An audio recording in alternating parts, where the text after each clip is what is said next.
For sure, lahat naman po tayo, kilala natin lahat itong mga artistang ito. Sobrang laki po ng kanilang mga income before.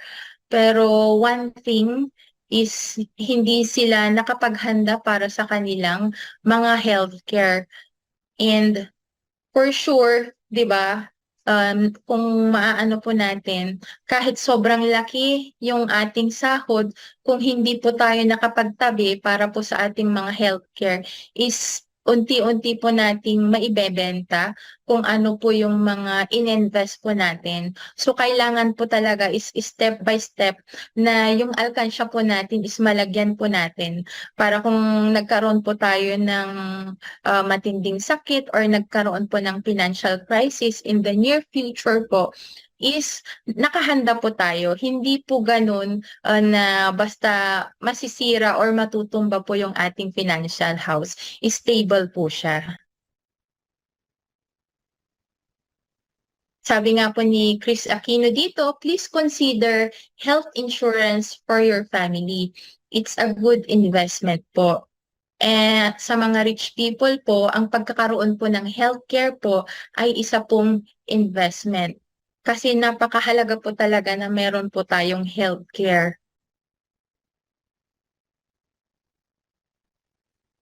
Ano nga daw po yung best healthcare, sabi nila? Dito po sa ating productive years ay meron po tayong tinatawag na short-term healthcare po. Ito po yung benefit po natin na isang empleyado po.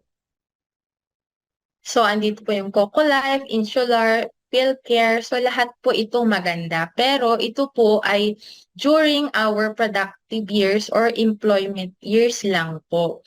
What if natanggal ka sa trabaho or nag-retire ka na, hindi mo madadala ang yung short-term healthcare. Kaya it's a must po habang tayo po ay nagtatrabaho, habang tayo po ay malakas pa po, kailangan pinupondohan na po natin yung ating long-term care plan. Kahit matanggal tayo sa trabaho or at the age of 61 and beyond na po, during our retirement years po, ay madadala po natin ito. Hindi po nila ito makukuha po sa atin kasi sarili po nating policy plan po ito. Ito po ang tinatawag natin pong si Kaiser International po.